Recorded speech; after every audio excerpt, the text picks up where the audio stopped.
Third series है, fourth series है bracket series. Bracket series में n equal to fourth level में transition होता है 5 to 4, 6 to 4 dot dot infinite to 4। Fourth से ट्रांजिशन होता है और ये जो रीजन एग्जिस्ट करता है ये भी इनफाइनाइट रीजन में एग्जिस्ट करता है। तो यहाँ पे आपको क्या करना है, फर्स्ट सेकेंड थर्ड और फोर्थ से ट्रांजिशन आपको दिखाना है। तो फोर्थ लेवल में ट्रांजिशन होगा फिफ्थ से, तो फिफ्थ का क्या हो जाएगा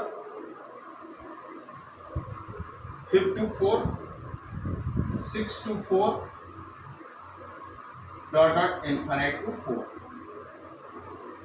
यहाँ पे जो सीरीज मिलेगी वो सीरीज मिल जाएगी, ये भी इनफाइनाइट रीजन में एग्जिस्ट करता है और ये सीरीज होती है ब्रैकेट की।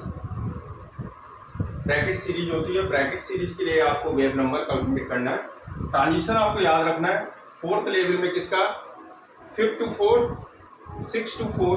तो इस टाइप पे डिफरेंट वेवलेंथ इमिट करेंगी और उन डिफरेंट वेवलेंथ का जब स्पेक्ट्रम मिलेगा उस स्पेक्ट्रम में आपको फर्स्ट लाइन की वेवलेंथ कैलकुलेट करना है। समझ गए कि वेवलेंथ कैलकुलेशन हम क्यों करते हैं। जब फोर्थ लेवल में ब्रैकेट सीरीज ब्रैकेट ने जब इस स्पेक्ट्रम को स्टडी किया, एक spectrum discover by the bracket, bracket ने इस स्पेक्ट्रम को स्टडी करने के बाद में इन्होंने देखा कि जब फोर्थ लेवल में ट्रांजिशन हो रहा है इलेक्ट्रॉन का 5 to 4, इलेक्ट्रॉन का संक्रमण होता है किसमें 5 से 4 में, 6 to 4 और डॉट डॉट इनफाइनाइट टू 4।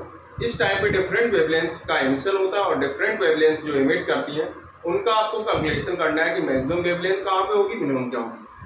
और स्पेक्ट्रम में डिफरेंट लाइन होती हैं, first line, second line, third, fourth, fifth, six dot dot infinite.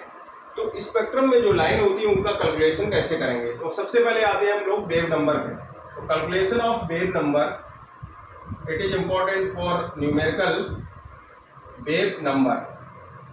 इसी को हम वेव लेंथ भी बोल सकते हैं और इस वेव नंबर का फार्मूला होता है 1/λ इक्वल R।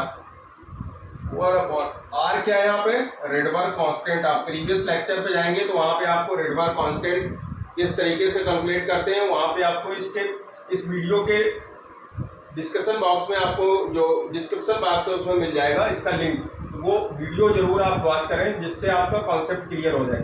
तो ये यहाँ पे मिलेगा 1/n1 square minus 1/n2 square.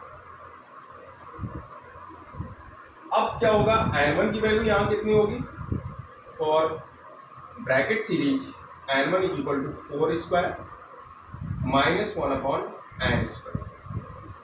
n क्या है यहाँ पे, n इक्वल टू है 5, 6 डॉट डॉट इनफाइनाइट।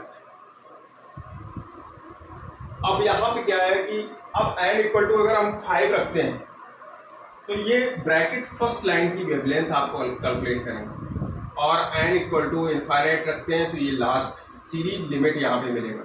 ये फर्स्ट लाइन यहाँ मिलेगी, फर्स्ट लाइन, और इस पे 6 पे n इक्वल टू 6 पे सेकंड लाइन, 7 पे थर्ड लाइन, डॉट डॉट यहाँ पे मिलेगी सीरीज लिमिट। इस जगह पे क्या मिलती है, series limit.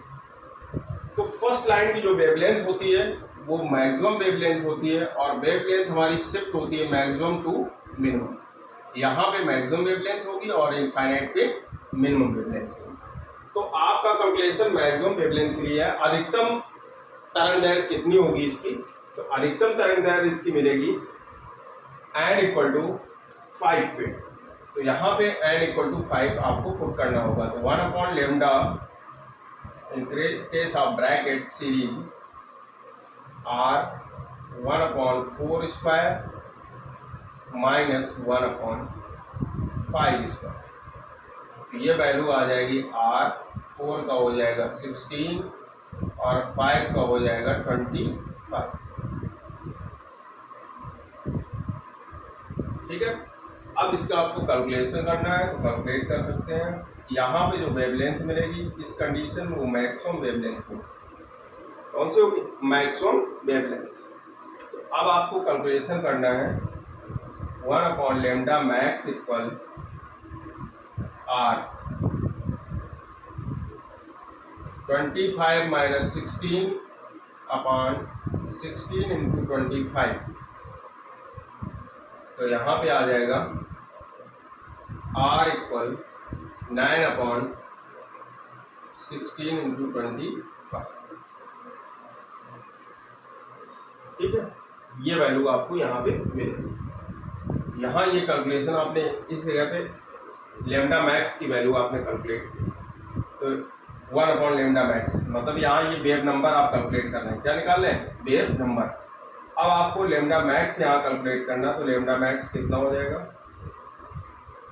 16 into 25 upon 9 are. इसको कैलकुलेट भी कर सकते हैं, कितना आ जाएगा?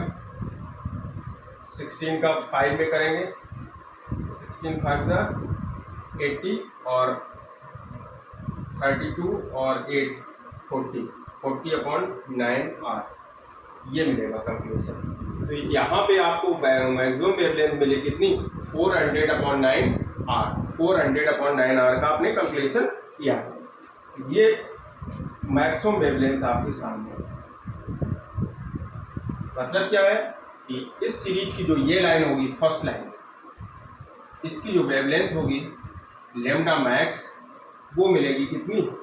400 आर अपॉन 9, ये वैल्यू मिलेगी। अब आपको क्या करना है? इसका मिनिमम वेवलेंथ कैलकुलेट करनी है, जिसका ट्रांजिशन इनफाइनाइट से फोर्थ लेवल में हो रहा है। इनफाइनाइट टू फोर्थ, ये क्या है? यहाँ पे इनफाइनाइट है, इनफाइनाइट से फोर्थ लेवल में जो हो रहा है, इनफाइनाइट टू फोर्थ हो रहा है, तो इसका आपको रेडिएशन निकालना है। ये वेव नंबर यहाँ पे कितना हो जाएगा? 1 upon lambda minimum equal R 1 upon 4 square minus n2 की जगह आपको क्या रखना है? इनफाइनाइट। 1 अपॉन इनफाइनाइट 0 होता है, ये आप ध्यान रखना है, ये वैल्यू हो जाएगी 0। r अपॉन हो जाएगा 16, लेमडा मिनिमम आ जाएगा। लेमडा मिनिमम की वैल्यू कितनी मिलेगी यहाँ पे? लेमडा मिनिमम इक्वल आ जाएगा 16 अपॉन r, 16 अपॉन r। अब आप इसका रेशियो कैलकुलेट कर सकते हैं। रेशियो कैलकुलेट कर लेंगे तो कितना आ जाएगा रेशियो इसका? Lambda max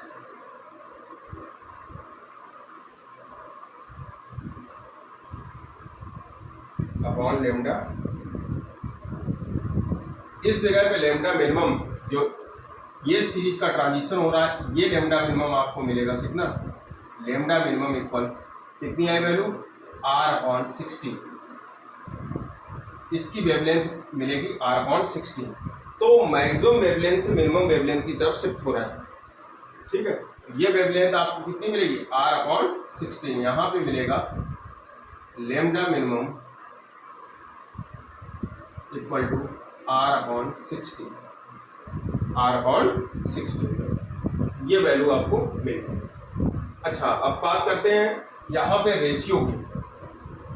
maximum to minimum wavelength की शिफ्टिंग हो रही। स्पेक्ट्रम जब देखेंगे तो स्टार्टिंग में वो विजुअल दिखाई पड़ेगा, इसके बाद वो धीरे धीरे उसकी विजिबिलिटी कम होती जाती है, तो ब्लैंड हो जाएगा लास्ट में जाके। तो वहाँ पे क्योंकि स्टार्टिंग की लाइन की वेवलेंथ ज़्यादा होती है, जिसकी वेवलेंथ ज़्यादा होती है वो हमें ठीक से दिखाई देता है, वो विजुअल रीजन होता है, ठीक से दिखेगा।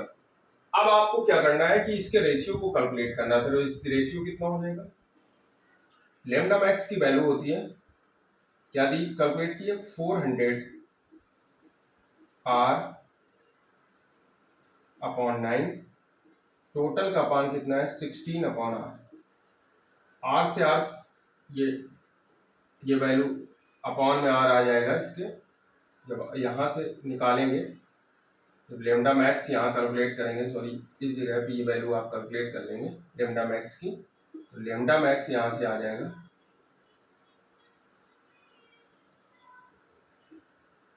लेमडा मैक्स की जो वैल्यू होगी 9r अपॉन 400, ये वैल्यू मिलेगी। 9r अपॉन 400, ये वैल्यू 9r अपॉन 400, ये वैल्यू मिलेगी। क्योंकि ये 1 अपॉन लेमडा मैक्स की वैल्यू है, यहाँ से कैलकुलेट करेंगे तो r अपॉन ये 400 ऊपर जाएगा लेमडा मैक्स। तो यहाँ लेमडा मैक्स जब अपॉन में आएगा तो ये 9r ऊपर जा रहा है ना, तो ये जब 9 ऊपर जाएगा अपॉन 400r ये वैल्यू मिलेगी, 9r upon 400 sorry lambda max ये वैल्यू आपको मिलेगी 9r अपॉन 400। तो यहाँ पे 9r अपॉन 400 का मान मिलेगा। ठीक है, ये कैलकुलेशन आपने यहाँ कर लिया। इसके बाद में r अपॉन 16 की वैल्यू ये लेमडा मैक्स यहाँ से कैलकुलेट करेंगे, रिवर्स हो जाए 1 अपॉन लेमडा मिनिमम की वैल्यू कितनी है r अपॉन 16। तो लेमडा मिनिमम क्या होगा, क्योंकि इसका रिवर्स करेंगे तो 16 अपॉन r आ जाएगी। तो अब यहाँ पे क्या करना है, वैल्यू हमें रखना है, अपॉन में r है तो r से r ये कैंसिल हो जाएगा, 400 अपॉन 16 इंटू 9, 4 से कैंसिल हो जाएगा, फिर से ये 4 से कैंसिल हो जाएगा, 8 5 यहाँ आ जाएगा 25 अपॉन 9। तो lambda max upon lambda minimum का जो रेशियो आया वो कितना आया, 25 अपॉन 9। इस रेशियो को आप यहाँ लिख सकते हैं, जो वैल्यू मिलेगी lambda max upon lambda minimum, जो वैल्यू मिली है 25 अपॉन 9। कितनी वैल्यू है, 25 अपॉन 9। जबकि लेमडा मैक्सिमम कितना मिला है, उसकी वैल्यू है 9r अपॉन 400 9r अपॉन 400। और लेमडा मिनिमम कितना मिला, 16 अपॉन r। देखो 1 अपॉन लेमडा मिनिमम है r अपॉन 16, लेकिन लेमडा मिनिमम रिवर्स हो जाएगा तो 16 अपॉन r। तो ये वैल्यू आपने अभी कैलकुलेट की। तो ब्रैकेट सीरीज के लिए इंपॉर्टेंट पॉइंट क्या है, ट्रांजिशन लेवल आपको याद रखना है कि n इक्वल टू 4 पे ट्रांजिशन लेवल मिलेगा, कौन सा, फोर्थ स्टेट का। फोर्थ स्टेट में इसका ट्रांजिशन होगा किस लेवल से, 5, 6 और 7 8 डॉट इनफाइनाइट से। तो ये ट्रांजिशन है। और इस चीज को ध्यान रखना है कि जो लाइमन सीरीज है वो अल्ट्रावायलेट रीजन में है, बामर विजुअल रीजन में है। इसके बाद ब्रैकेट निकाला था उसकी फुल सीरीज के लिए, तो यहाँ पे ब्रैकेट के लिए इंफ्रारेड रीजन है। तो लाइमन बामर पास्टन के लिए इंफ्रारेड और ब्रैकेट भी इंफ्रारेड। लास्ट सीरीज है इसकी फुल सीरीज। तो इसका स्क्रीनशॉट आप ले लें।